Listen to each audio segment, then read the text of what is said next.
COVID. Ever heard of COVID finger? No, sir. Ever heard of COVID finger? COVID finger. COVID finger? No. COVID toe? Uh-uh.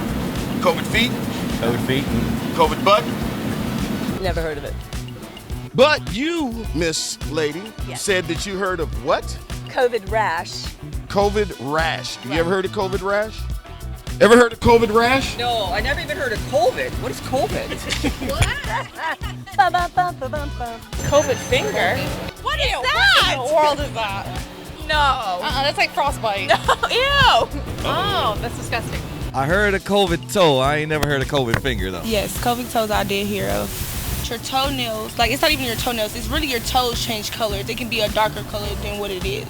So I've heard about COVID fingers, COVID toes, but I never heard about happening after the vaccine. You been vaccinated? I have not. Me personally, it's all kind of new. It's all kind of new. Are you vaccinated? That's my personal business. The last time you was intimate, did you use protection? No. If we told somebody that our feet are itching, what's our people gonna say? We got COVID feet. No, we ain't. They gonna say, go wash your nasty ass feet.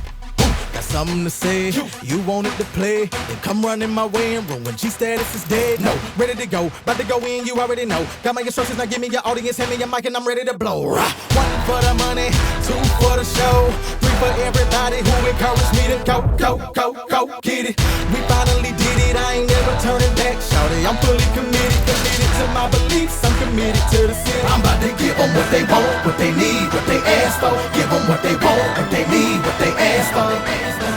And now, from a booby-trapped treehouse in an oak tree in the George Washington National Forest, it's the prize fighter of the puzzle, the chugger of Hugger Mugger, the Catch-22 comedian, and the host of Jimspiracy, Jimmy Dodds. Asphalt. Man, I love that theme song. What's up, peoples? How are you? Looks like God has let us get back and be in the presence of each other once again. It's me, your humble host, the one that be doing the most, the one that be sending up the grape juice toast, the one that tells you that God is good all the time and tells you that all the time God is good. Because you know the rules. Where two or more are gathered in his name. He said, there am I. I'm here. You here. So that means it's time to get blessed. Thank y'all for joining in Jimspiracy. Today's episode, we're going to talk about COVID finger. That's right. Remember I told you in the beginning, remember when I went, ever heard of COVID finger? Oh yeah, I was going to get that one off, believe me. But before that, do me a favor. Let's pop some headlines real quick. Roll that I told you so clip, would you please, fellers?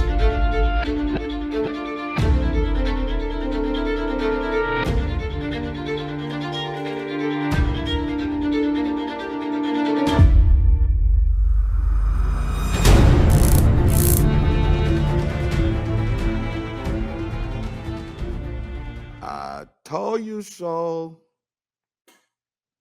Lucy, you got some splaining to do. All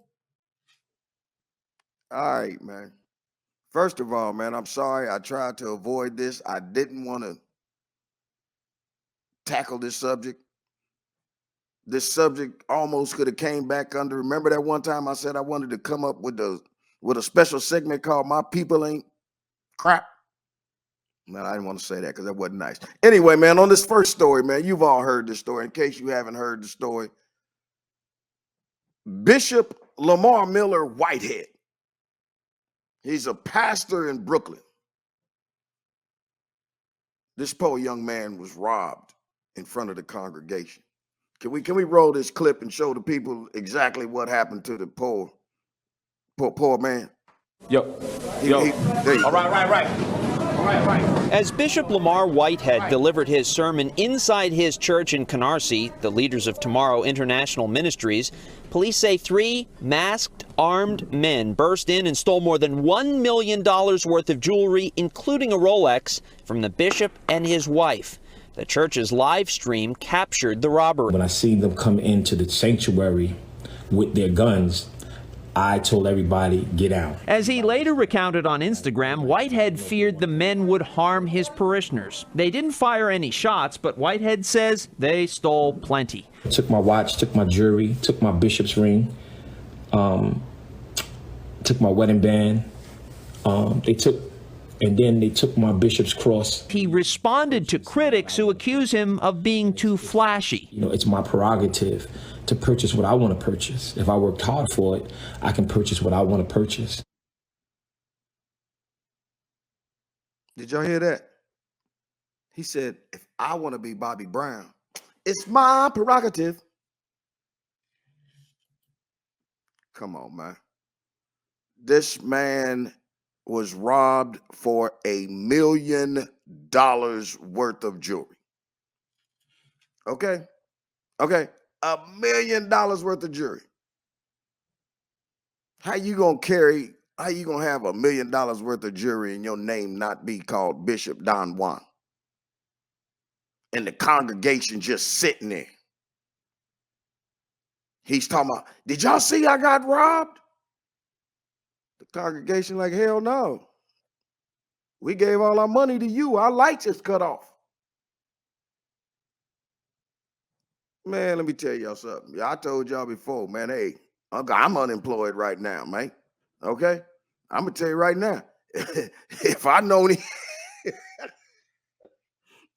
he was running around carrying $1 million worth of jewelry, hey, I might have had to pay him a visit.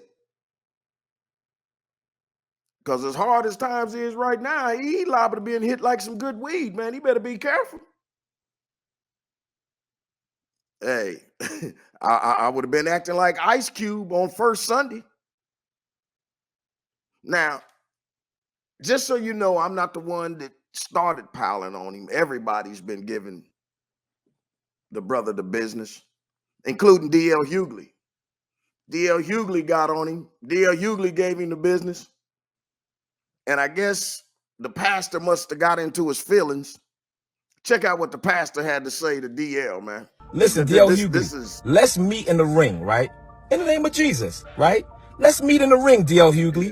And I hope you get this message because I'm about to post it. Let's meet in the ring whenever you want, all right? Matter of fact, let's make it happen because you tough behind the mic. And I'm tough behind the pulpit, right? So therefore, we got two tough guys that need to be in the ring, right? We're not going to fight. We're going to love each other, right? After I knock you out, right, in the ring, right? After I knock you out, right, in the name of Jesus, right? Then I'm going to pick you back up. And I'm going to say, do you see me in a different way now, right? Your lips is that glossy. I'm sorry. Did I interrupt him in what he was saying? I apologize. That was so unprofessional of me. Bottom line is, man, he challenged DL Hughley to a fight in the ring. He told DL to put up $1 million. Are you counting on your fingers?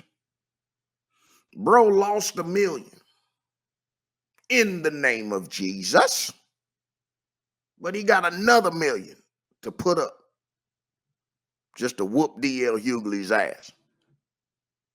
That's strong. And really, man, you create a bad vibe. You give preachers a bad name. You give religions a bad name. Because in case y'all don't know, the preaching business is a very competitive business. And evidently it was a pastor in Kansas City who heard about this brother getting robbed.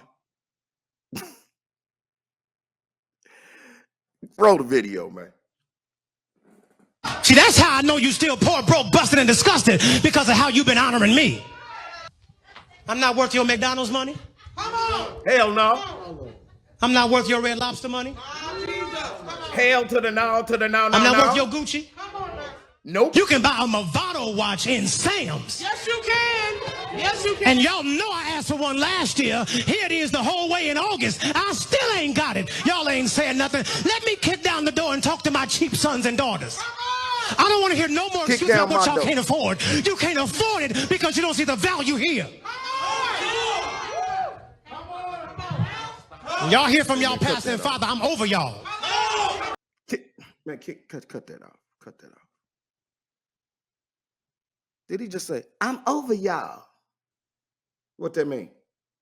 You ain't gonna pray for him no more? What that mean? This man is upset about a Movado. Bruh, I got a Renato. It costs more than a Movado.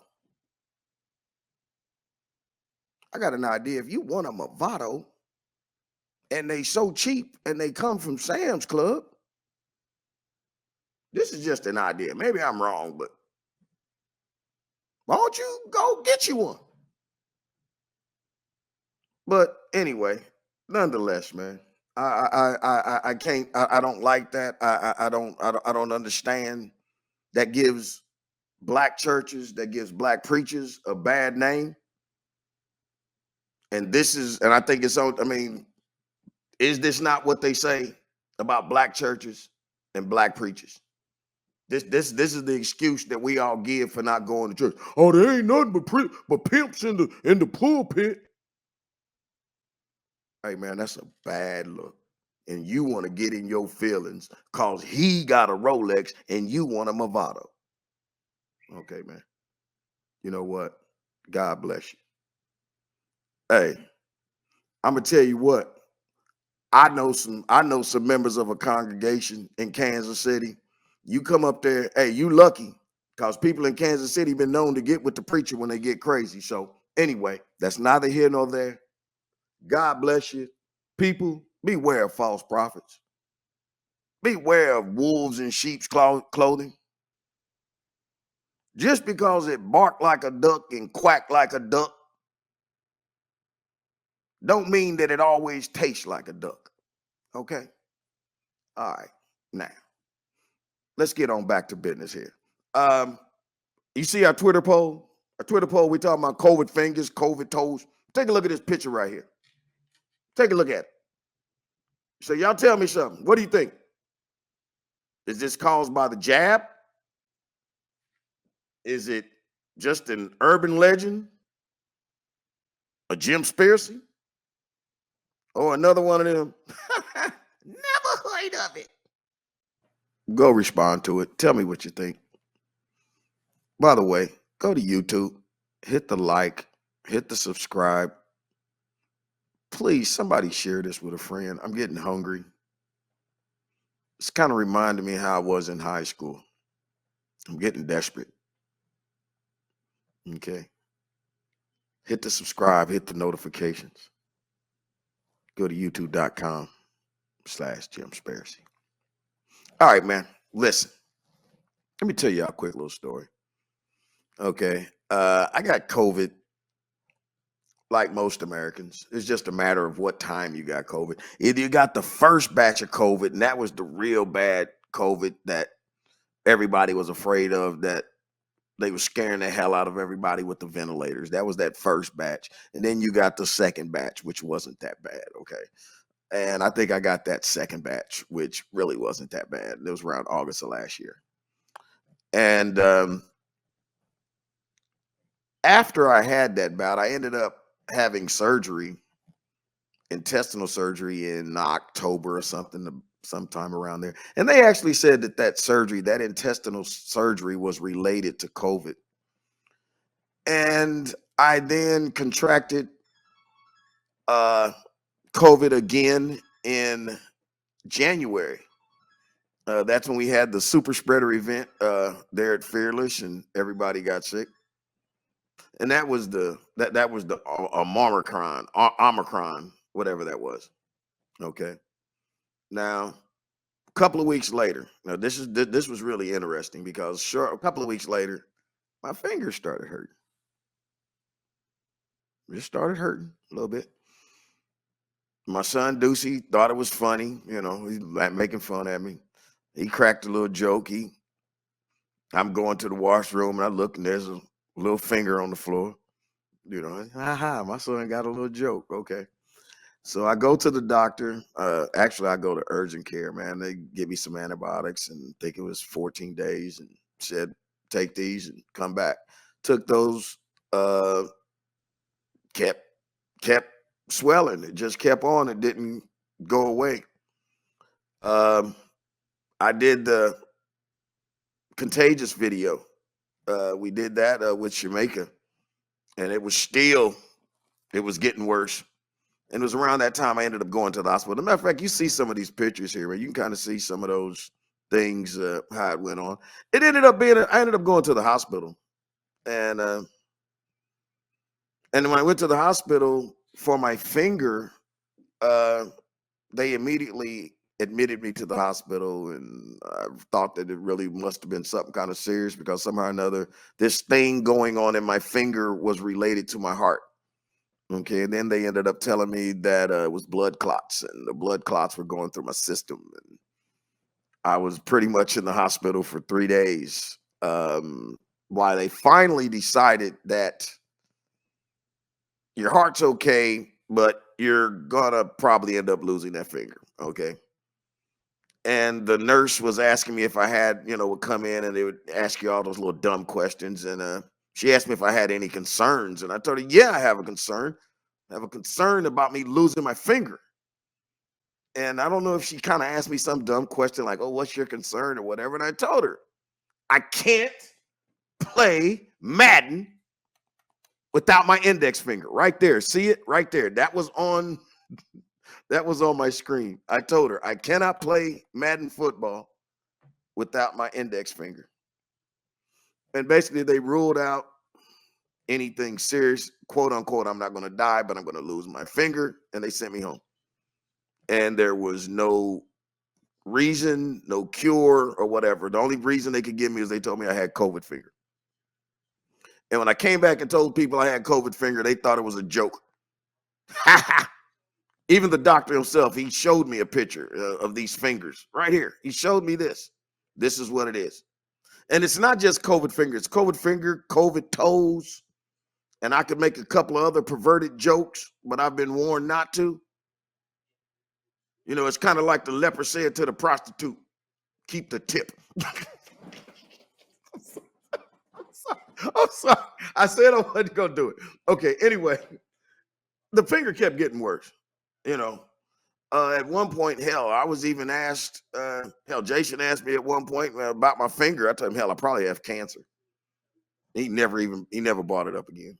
And truthfully, man, nobody was really sure about what I was even going to do, about what even to do, what even advice to give. I ended up going to seeing a finger specialist. He didn't know what to do. I had to go see another finger specialist. And when I finally went to see this doctor, and if you see those x-rays, you go back and look at these x-rays. Look at the tip of that finger right there. Go back to that one right there. You see that? There's nothing on the tip of that finger. If you look right there, if you look at some of those, that thing is gone. Okay. If you look right there, they said, did you cut your finger with the saw? It's right there. That's what's happening. Bottom line was it just kept getting worse. And they didn't want to do surgery on it because if I was having problems with blood flow, then it doesn't make sense to do surgery and try to fix the tip of the finger. And then you still have a blood flow problem and that wound can't heal. So you end up losing the whole finger. Okay. So bottom line was the finger was dying quickly and it wasn't nothing we could do about it. And finally, especially based off the x-rays and whatever, they ended up doing surgery on April 27th. And let me tell you something. At that point, man, it was hurting. I mean, you have no idea how bad a finger hurts until, everything you do is like this. And by the way, that finger right there, that's actually after the surgery. They actually put the thread through the fingernail. And even after that happened, it didn't do a good job of healing. We went through, I think that I kept all of those stitches and everything in there for almost a month. And I was possibly looking at maybe having a second surgery if that didn't heal up. People, and truthfully, it was like, honestly, if you look at this right here, you can see that one finger's just like a little, whatever, that really happened, man. And I realized that a lot of people, I wasn't just the only person. There are a lot of people that had this COVID finger thing, And the thing about it is, man, you get this thing, man. People don't know where it comes from. They don't know how it starts. They don't know anything about it. Come on, man. This COVID, it's not like chicken pox. With the chicken pox, smallpox, whatever, man, they ingest you with a little dose of the whatever the virus is, the whatever, and that's what happens. This is different. This is different. Hell, like Clay Travis said, man, you look here, man, they got sheeples out here, man, talking about they about to they'll get it right on the 6th jab. With the COVID finger, one of the things that they kept on doing, man, they kept saying to me, have you had the shot? And they kept telling me to get the shot. Well, you should really get the shot. You should really get the shot. I bet I won't get the shot. They even told me that since I had COVID once, and my body had built up the antibodies, if I got the shot, I would have the super antibodies, and I would really be impervious to the virus, and I wouldn't do it. And I'm going to tell y'all something, man. I really, really, really, I have a guest coming on here today, and you're going to listen to him talk, and I'm going to be honest with you. This guy makes me really, really, really proud that I didn't get that vaccine, that I didn't get that shot, because he had complications from this that are irreversible. I don't really care what anybody tells you about this virus. Anytime John F. Kennedy Jr. brings you on his show to talk about you taking the Johnson&Johnson vaccine, it's serious.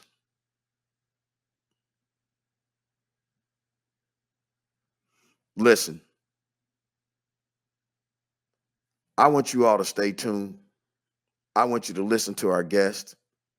His name is Jeff Diamond. Listen to his story and listen to what he's going to say happened after he followed the CDC guidelines. And actually, it's going to be interesting to find out why he even got the shot, the jab, the invasion.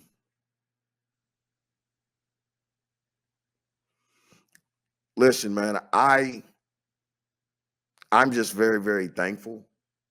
I'm blessed because I truly believe that this could have definitely been a lot worse. There's a lot of similarities between some of the things that they told Jeff and some of the things that they told me. One of the things that they told me, one of the problems while I was there is I lost 50% of my kidney function. And then finally they came back and said, well, you're back up to 75%, so that's okay. It's what the hell happened to the other 25%? There's a lot of things, there's a lot of unanswered questions still about this COVID virus. And we're not being given the exact information about it. And I'm thinking it's going to be real interesting because one of the things that we're going to find out is, you know what, man? If something does go wrong, there ain't a damn thing you can do about it. Let's talk to our next guest about it on Jimspiracy. Be right back.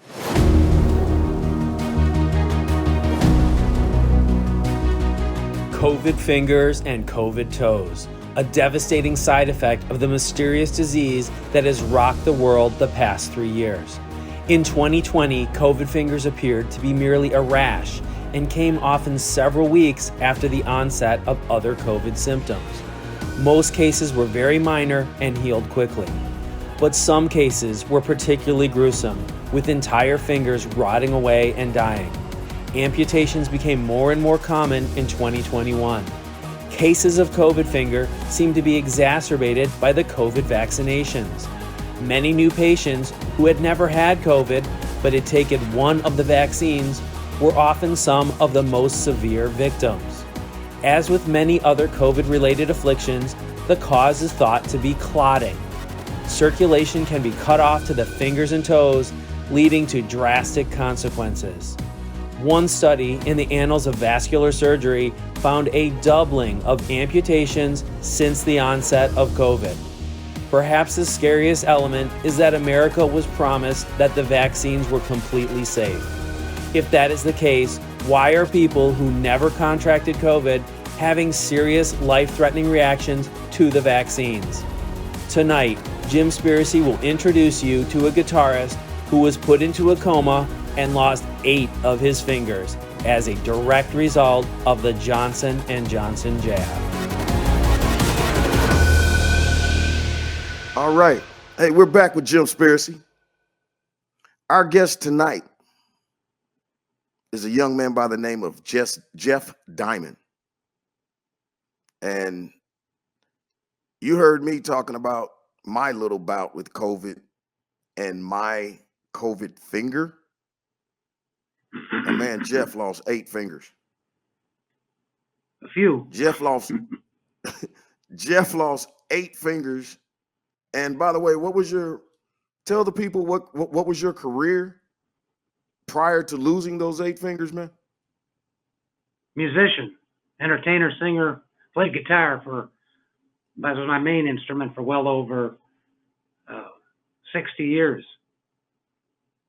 Did you say 60? Yeah, 60 years, yes,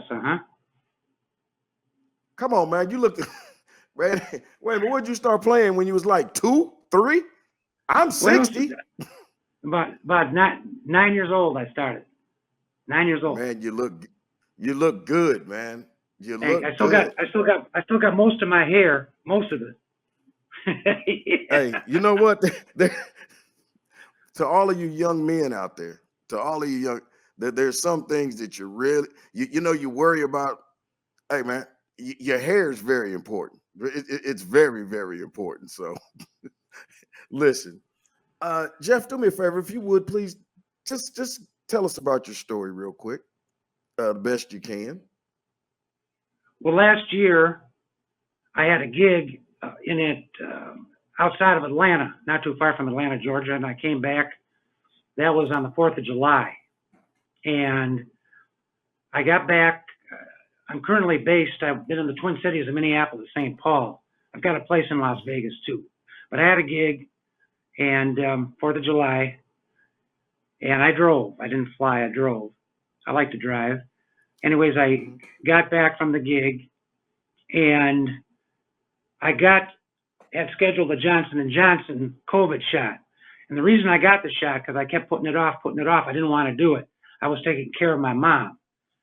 And there's a backstory to tell about this too, which we'll get into. But I got the shot on July the 9th of last year. And then approximately 2 weeks later, I became violently ill. I was in a coma, and they hauled me out of my apartment. Let me ask you one question real quick. Let me just ask you one question real quick, because you said that you got the jab for your mother. Would you have gotten the jab if it wasn't? Because I'm sure that some places where you were performing, some states demanded that you get vaccinated. Would you have gotten vaccinated if it wasn't for the fact of your mother? Taking care of her caregiver? No, I would not have. No. Okay. I'm sorry. Continue. I'm so sorry. Not a problem. Not a problem. And I got the shot, and as I said, they found me a couple weeks later unconscious in my apartment. They did a wellness check. They made some calls to the office here where I'm at, and somebody came in. What state was in? Minnesota. Okay. In Minnesota. And unconscious. And they brought me down to a hospital near North Minneapolis in Robbinsdale, which I would not recommend for anybody. I mean, I had the worst experience there. I know I had mentioned it to your producer, the name of the hospital, and it's been on other programs too, so I don't mind mentioning it. It was at North Memorial Hospital in Robbinsdale, Minnesota. But anyways, I was there for 6.5 weeks. And in the time I was there, they intubated me when I was in a coma. And again, I was unaware of what was going on. I woke up a couple of weeks later with a bunch of people in the room. There were doctors, nurses, and the person that amputated my fingers, the plastic surgeon that was there. I mean, I woke up and I kind of looked down, and I noticed I didn't have any fingers. I was curious as what's going on. So everybody tried to start explaining why they had to take them off, because they were turning green and black, and the blood clots that got in my hands and in my feet, my hands and fingers, they had to, they would self-amputate unless I was told if they removed them and amputated them. And that was to save my life. That's what I was told. Now, I got that, and it was quite, a traumatic moment. It was either, I was going to crawl up in a ball, think about committing suicide, or not even want to live anymore, or taking the other approach and just kind of taking it on a day-to-day basis and do the best I can. And hopefully maybe someday I'd be able to play guitar again.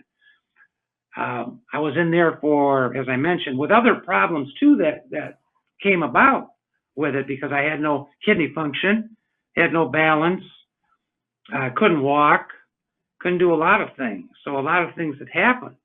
And I got out of there 6.5 weeks later, and they didn't do a damn thing. I mean, as far as, I just was like it was in the room. And they gave me no therapy, no physical therapy, nothing like that. And as far as doing anything, you would think that they would kind of wheel me around a little bit, take me outside. It was nice. It was during the summer or in therapy.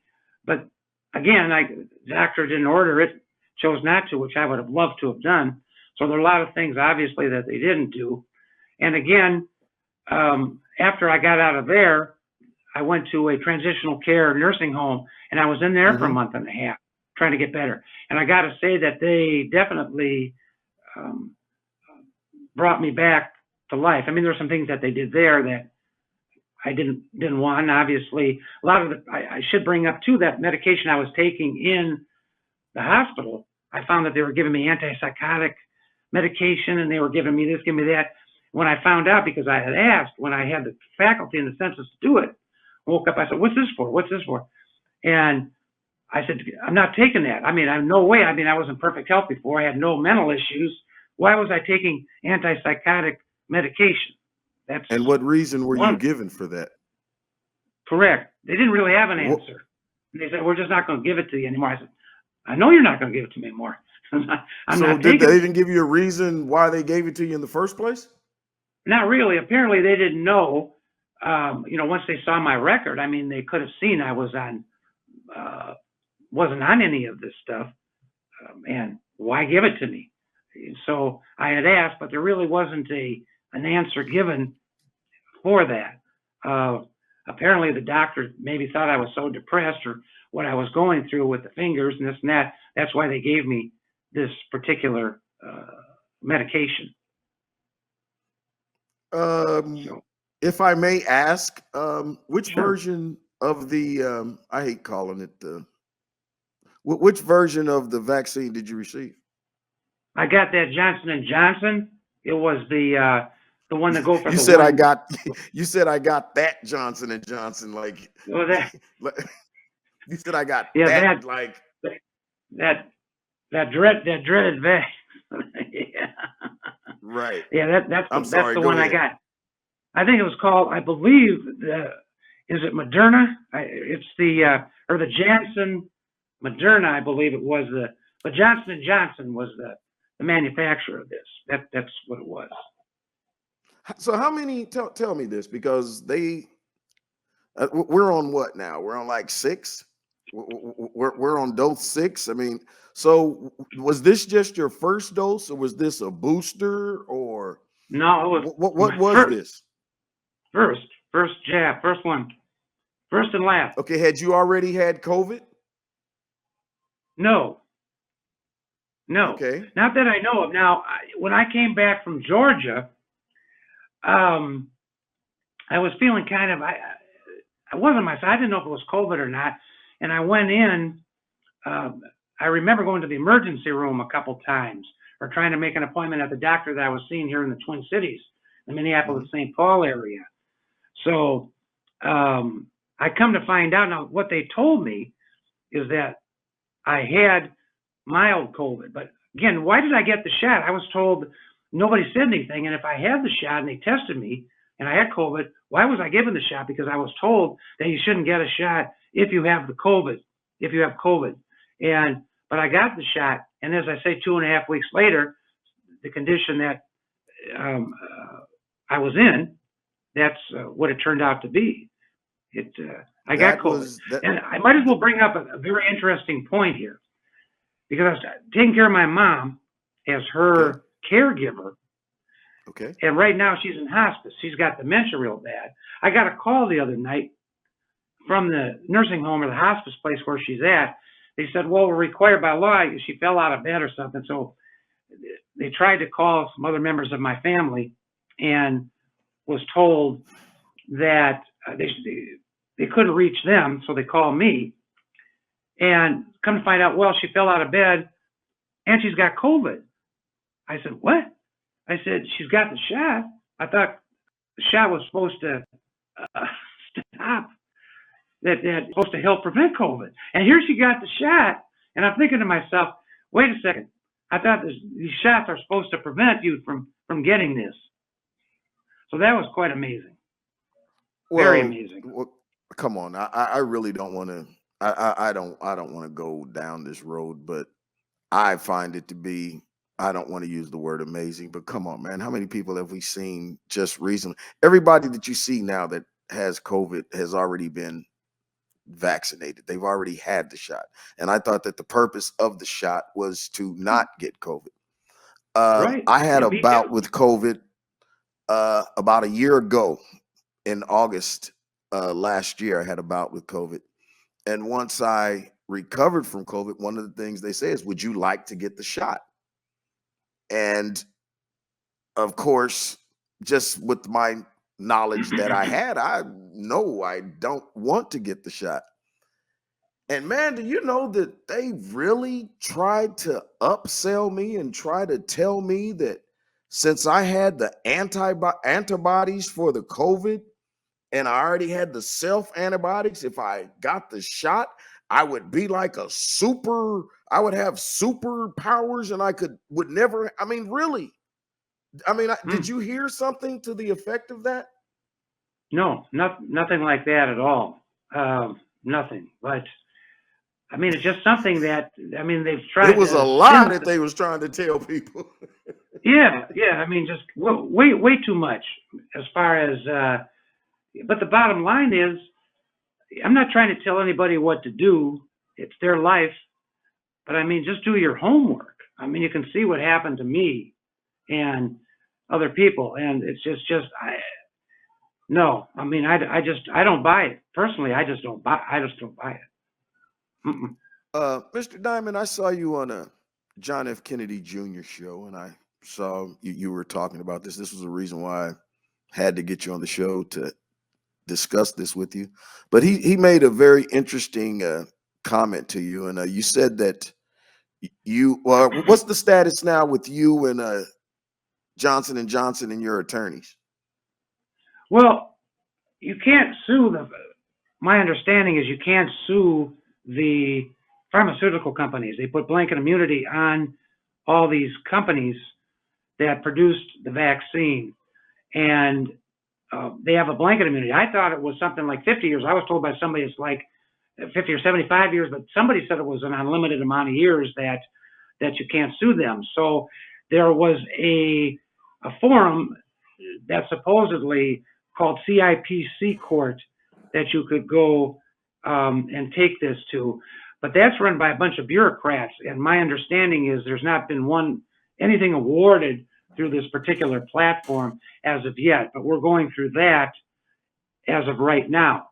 And I've been on a few different talk shows like yours, like yourself, that are talking that if this comes out, that there are a lot of people that are working on this to come out, the real, true things of what can go on if you get this shot, what happened to me and other people. And I'm not trying to make this a pity party. I'm trying to just, again, make your listeners and viewers aware. Just do your homework and see for yourself and see what's going on. See what's going on. Well, I noticed that JFK Jr. asked you, had your doctors reported your condition to whatever the board, the people that I guess had they reported your results to the Johnson&Johnson professionals or whatever? What has your situation been reported yet? Has your doctor reported what's going on with you? That's a good question. I don't know. I've seen so many doctors, and as far as getting the this reported, there is an agency, and I want to say it's something like begins with a V, Veris or Veris, something like that. I'm not exactly sure. And I started to report it to that agency, and I thought to myself, well, why should I? I mean, I'm not, let the other, my doctors or whoever wants to, but I did not report it to this particular agency. So, but there is one supposedly central place that it can be reported to, that they could have this on record or on file for this. Jeff, let me ask you, do you know, or have you had contact with anybody else? I know that there's more cases. You're not an isolated case. You're not the only one that's had this problem. Have you heard of anyone else that's had problems like this? I think a few people have reached out to me from different parts of the world, actually.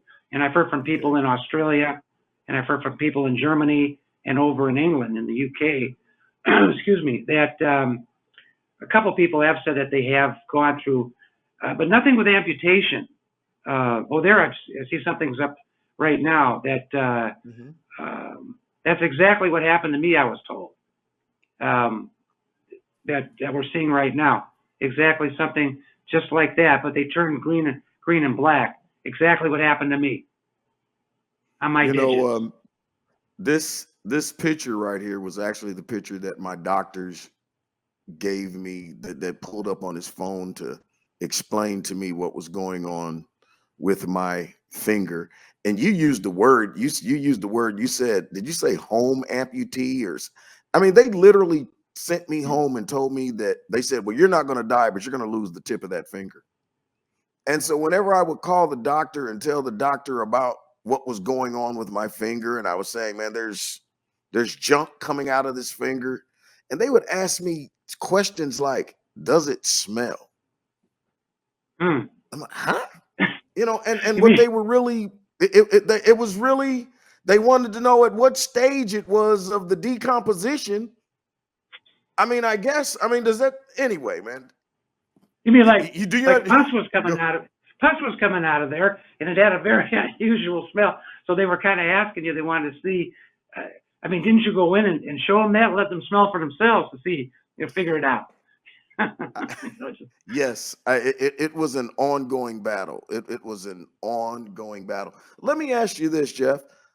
Tell me, what other problems, have you had any more problems other than just the fingers? Have you had any more health problems? Yeah, I have. It's been quite as I said, I've had an ongoing bout every day. It wasn't as bad with the amputations. It had to do with the pain in the fingers every day. And I'm on with my pain doctor that I see in the Twin Cities here. And the reason I stuck around, because I'd be in Las Vegas if I wasn't here. I'm just seeing doctors, and my mother's still alive, and that's why I grew up in St. Paul, Minnesota, but I decided to stay here, and I'm seeing doctors in Rochester, as I mentioned, and here. But yeah, there's a lot of other things that, luckily, like I said, thank God my kidney function came back. That was down to 0. No balance. Couldn't wipe my butt. I mean, as far as incontinent, as far as I had to wear a diaper for like 3 weeks to a month. Thank God that's okay now. So I bounced back in those areas, but still, as far as the pain in my fingers is just horrific. And taking the pain medication, which I don't really want to do, and I got different things I'm trying. Right now in Minnesota, you can go, and I had a prescription to get medical marijuana. I'm really not into that. I just didn't want to do that.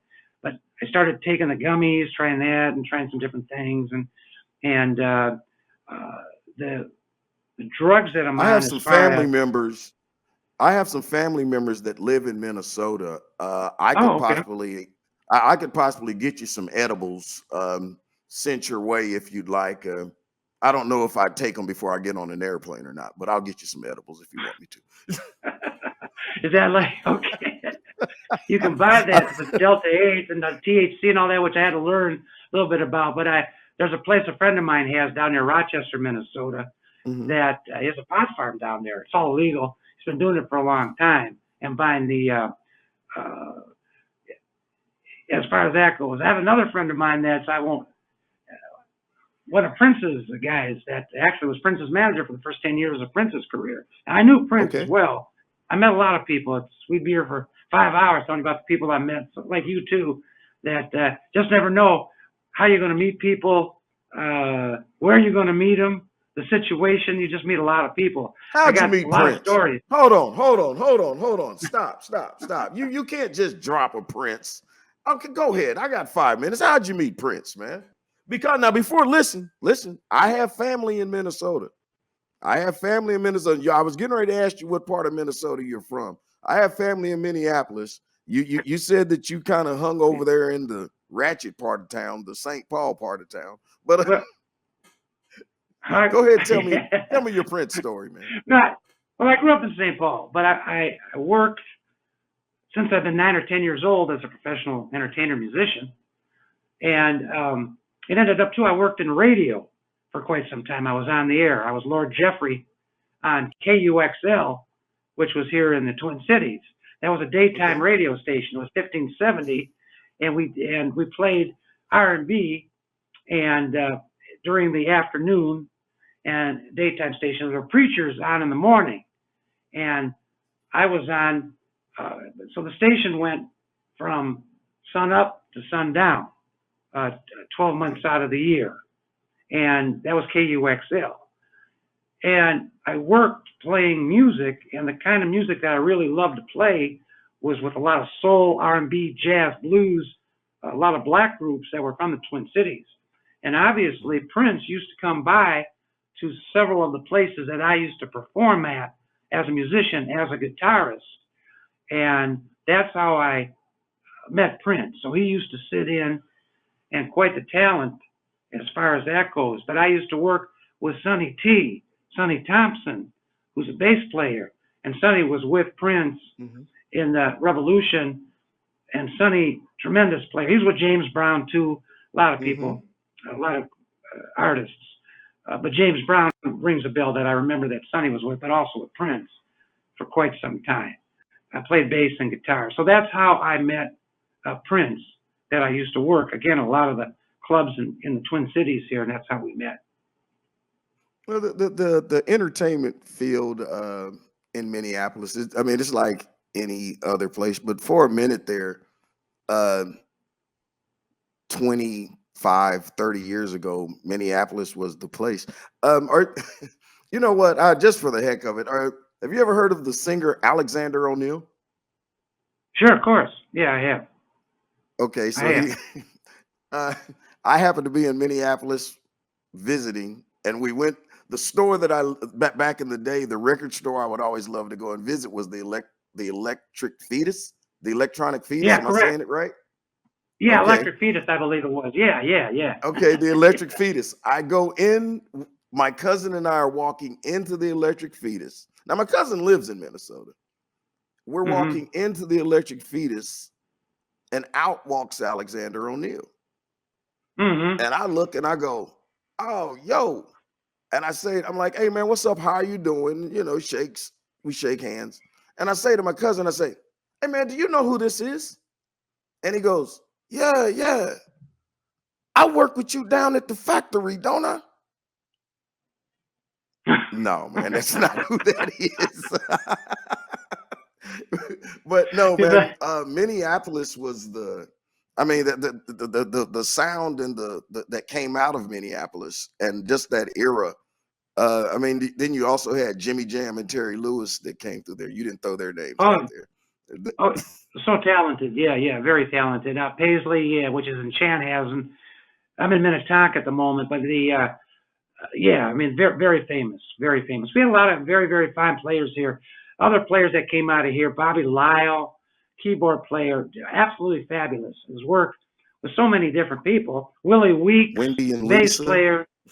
Willie Weeks, and bass player, one of the best in the world. But he's been with everybody from Aretha to who I've met, not with James Brown, with Aretha, been on recordings, did country stuff. As a matter of fact, Willie was living in Tennessee. I lived in Tennessee, in Memphis and in Nashville. And I had dinner with Willie this was several years ago at a Thai restaurant over near where I lived. I lived off Granny White Pike over in Brentwood. And near, you go down 65, and then I think believe Franklin, and I was in Brentwood. But we had dinner at a Thai restaurant, ran into Willie. But yeah, a lot of stories to tell about that, and meeting a lot of people. But we certainly had some, and Bill Lorden, drummer, was with Sly and the Family Stone. Robin Trower did that with the Amazers. Amazers was a group that Curtis Mayfield did some producing for. Those guys were from the Twin Cities. Great act. But yeah, I remember that. Those were the days, and I just love it. I miss it. I just really miss the days of the world. That kind of. Oh man, I mean the playing and just the soul and just everything about it was fabulous. Just absolutely. Jeff, let me say this, and I mean this with all honesty, because when I went through my process, there's actually I actually said to the nurse, and she kind of thought that I was kidding, but I was like, I can't play Madden without my finger. I need my finger to play Madden. Yeah. And they joked about it. Ha ha ha. And I'm like, no, I'm a borderline professional Madden player and I need my finger. And I was terrified that I may possibly lose a finger. Jeff, how are you going? How can you wake up, you lose your money makers, man? Yeah. And you have and seriously, let me say this, man. For you to have the attitude, the mental psychic to do that, how did you do that, man? I mean, I pray a lot. I pray a lot. There you go. And there you go. And I gotta pray. I pray, which I used to do once in a while, but more so now. We're working on artificial fingers down in Rochester, and we're trying to get them so they'll function. They look great, and as far as trying to get the fingers, I can't have surgery because I lost the fingers due to that process. We couldn't keep the fingers. I even called John Hopkins, who's a pioneer in doing that kind of surgery as well as the Mayo Clinic. And we have to go with the artificial fingers, but trying to get them to maneuver properly. And I tried to play, but I just can't attack the getting the guitar. So I went back to piano.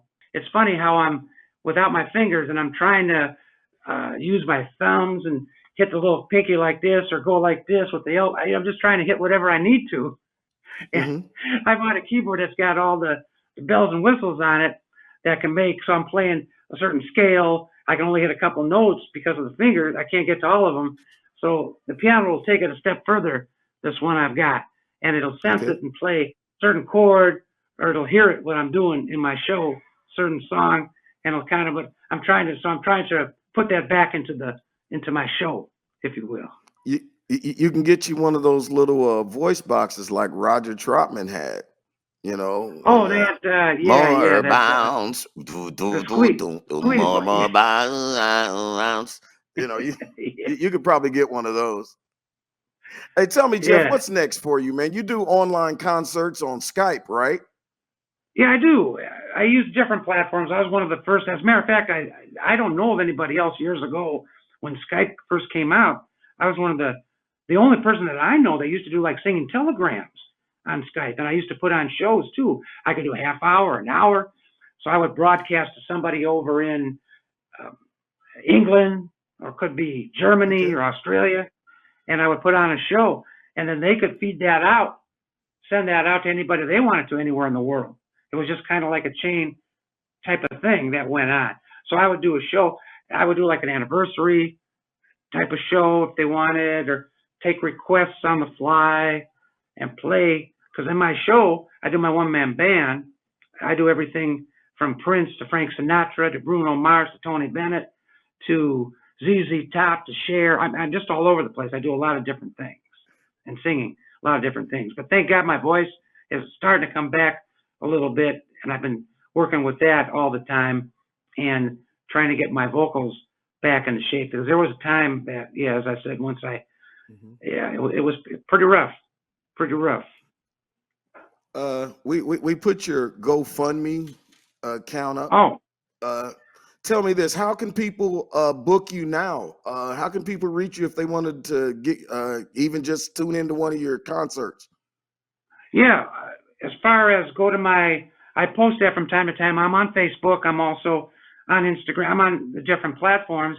But if you want to get in touch with me through my website, jeffdiamondmusic.com, which is fine. And I've got another website as well, all lowercase. It's jeffdiamondthehumanjukebox.com too, because I do give vocal lessons, singing lessons, and we can work that out, or I can book a show that way. I do travel, and I'd love to perform for you. Yeah. Okay, listen here. Hold on. On that note right there, on that, this is how we're gonna go out right here. Just on this note right here. Okay, go with me on this. All right, follow my lead. You ready? All right. Yeah. It's the land of the free and the home of the brave.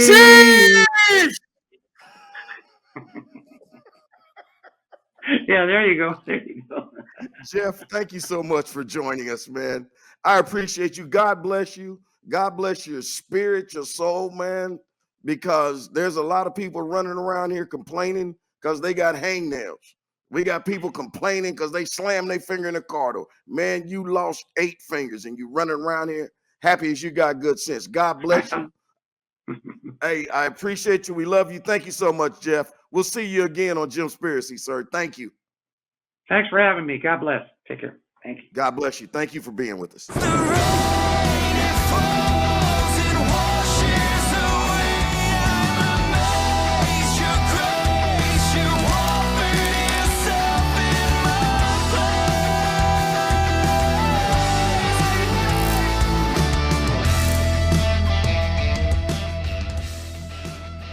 Welcome back. Welcome back.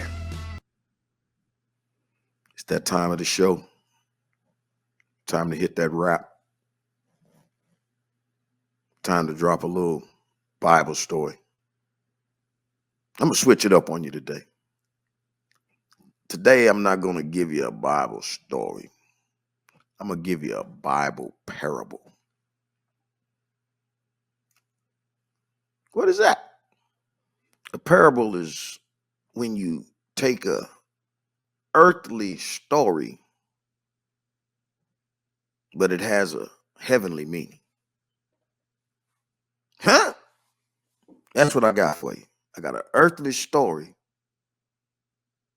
but somehow or another it ended up with a heavenly meaning. And I want y'all to check this out, okay? Because for the past few weeks, you've heard me talk. You've heard me talk about some of my trials and tribulations. And I'm here to tell you that when you go through stuff, when you get stuff on your mind, it gets hard to go to sleep. It's hard to focus. And that's where this story starts off at. Because I couldn't go to sleep. Because I had problems and troubles on my mind. And sometimes you can have trouble and you're just searching for peace. And sometimes there ain't no peace for you to find. And see, this particular time, it got on me and I had to break down. I had to break down and pray.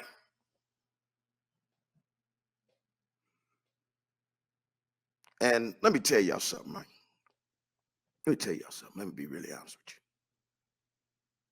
Have you ever just started praying, just praying? And before you know it, you crying at the top of your lungs. See, that's you're doing some serious praying when you're doing that. And I must have been getting loud because God told me, God said, hey, Jimmy, you ain't got to cry. He said, man, I'm going to fulfill all your needs. And it was at that moment that I realized. That's when I realized what it was that I needed to do. See, it was at that moment that I realized that soon as I stopped worrying, soon as I stopped worrying how the story was going to end, that's when I let go. And I let God have his way. And see, that's the part of the story because, see, that's when things started happening. Yeah. I stopped looking back at what happened then. Because I realized that I needed to let go. And I needed to let God have his way. And that's what I'm trying to tell y'all this week in Jim Spirits. I want to ask that God watch between me and thee while we are absent, one from the other. I'm Jim Spirits. I'll see you next week. I'll give them what they want, what they need, what they ask for. Give them what they want, what they need, what they ask for. Yeah, are you not entertained? Ain't this what they tell you hustle for? I'm on my gladiator monologues, Russell Crowe. And honestly, I don't see what the fuss is for. You let your money blow and all we tryna do is sow it. Just so you know, this is Kingdom Biz. No Brooklyn Nets, I think we know who team this is. Come on, come all, and don't forget to bring the kids. And y'all gon' need a different planet just to dream this big. So bring your stacks to the table, and I'ma bring my faith. Then at the end of the day, we gon' see who win in this race. And since God is the judge, he'll probably throw out my case. So do us a favor, get that look off your face. They be like, you spit that fire, got them industry rap. Why you doing that Christian rap? Nobody listen to that. Then I reply with a sigh like I'm missing the fact. I'm trying to spread this holy gospel till my Savior get back. I'm going in one time, these record labels all in my face, trying to forfeit my race. But still I'm going in one time, no matter the opposition I face, staying true to my faith. I'm about to give them what they want, what they need, what they ask for. Give them what they want, what they need, what they ask for. Give them what they want, what they need, what they ask for. Give them what they want, what they need, what they ask for. Well, everything they offer, yeah, I'ma give it back. You can have it, crossing the world on my back, Mr. Atlas. I'm trying to get the people what they lacking. That's why I act a donkey on the track. Hit a passion, got something to say. You wanted to play, then come running my way and ruin G status is dead. No, ready to go, about to go in, you already know. Got my instructions, now give me your audience, hand me your mic and I'm ready to blow. One for the money, two for the show, three for everybody who encouraged me to go, get it. We finally did it, I ain't never turning back, shawty. I'm fully committed to my beliefs. I'm committed to the city, committed to the streets. I'm committed till they get it. Now people calling my phone check, telling me to not hold back. See there, man. They just keeping their eye on Jim, man. I don't know what's going on. Every time I go do a show, man, they flying overhead. First of all, I have a show called Jim Spirits. Okay? Okay, never heard of it. I know you, but where you been, man? Have you heard anybody? Do you guys know anybody that's had any horror stories based from the vaccine? No, sir. No, sir. They're coming out with another booster. You're good with the next booster? Nope. And it's been around for so long. Why do we keep getting boosters? Yeah. Well, what's the purpose of them wanting us to keep getting boosters? I mean, keep control. They want to keep their narrative going. Yeah. Keep control. Keep the people scared. That's how you keep control. Give them what they want, what they need, what they ask for. Give them what they want, what they need, what they ask for.